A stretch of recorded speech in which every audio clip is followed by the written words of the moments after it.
Dans le livre du contrebandier, écrit par Frère André, le fondateur de la mission Portes Ouvertes, Frère André se retrouve dans un pays fermé à l'évangile et un pasteur va le voir et lui dit « Mon ami, pourquoi êtes-vous réellement ici ?» Alors Frère André le regarde et lui dit « J'aimerais vous poser une question.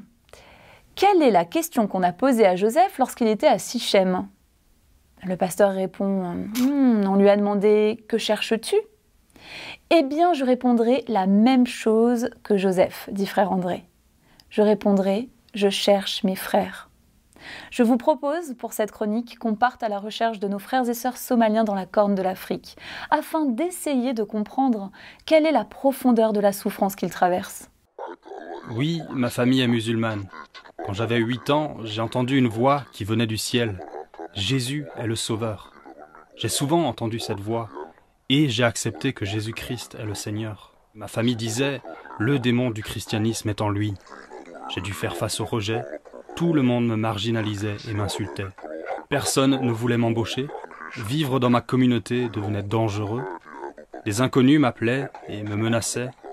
L'ensemble de la tribu me méprisait.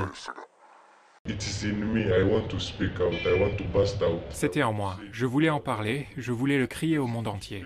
Je voulais juste parler aux gens et dire « Oui, je suis réellement chrétien et somalien ». Mais tu as la peur en toi. Ce n'est pas facile. La famille est sous pression. Pourquoi ton fils? Pourquoi ta fille? Pourquoi ne vont-ils pas à la mosquée, etc. Aussi, la famille t'aime, mais elle doit endurer la pression extérieure. Ensemble, ils s'unissent pour te chasser. Ou alors ce sont eux qui sont chassés parce qu'ils souffrent des mêmes conséquences que toi. C'est difficile d'imaginer que la porte est fermée, la porte de la famille est fermée, celle de ta parenté, de ta communauté, tout est verrouillé.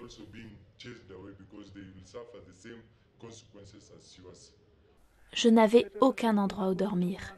J'ai supplié ma mère de me laisser rester juste une nuit, mais elle m'a dit « Je ne te permettrai plus jamais de dormir ici ». Je n'avais jamais vécu sans ma famille. C'était très dur, surtout en tant que femme.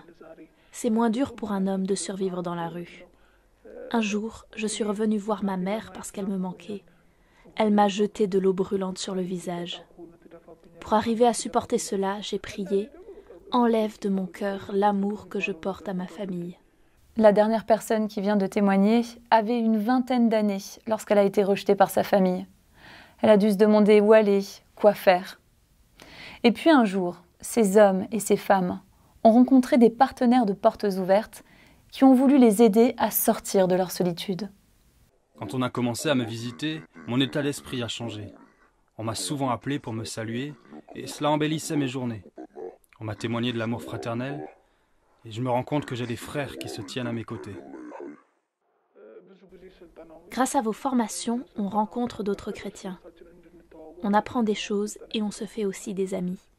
On se comprend et ensemble, on a une véritable communion fraternelle. Quand une porte est fermée, tu te tournes vers l'autre porte que Dieu est en train d'ouvrir. Même si elle n'est pas encore ouverte, attends que cette porte soit ouverte. Oui, j'ai perdu la plupart de mes connaissances, mais j'ai ensuite rencontré un frère en Christ qui m'apprécie, qui m'a montré son amour. Il est même sorti pour me demander « De quoi as-tu besoin, mon frère? Quels sont tes besoins ?» Je lui ai dit que je n'ai pas d'amis, je n'ai personne à qui parler. Il est alors venu.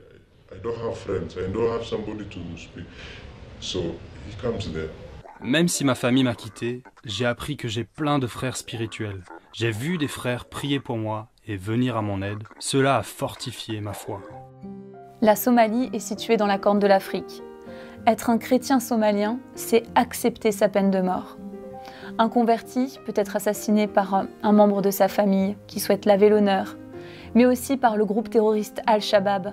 En 2017, 23 chrétiens convertis ont été assassinés, comme on vient de le voir dans la vidéo. Choisir Christ pour un chrétien somalien, c'est aussi choisir l'isolement social, le rejet, les insultes. Alors comment aider nos frères et sœurs ? Tout le monde n'aura pas la possibilité de rencontrer des chrétiens somaliens de la Corne de l'Afrique. Mais chaque personne a la possibilité de leur rendre visite par la prière. Demeurons à leur côté, confiants que Dieu ne les délaisse pas.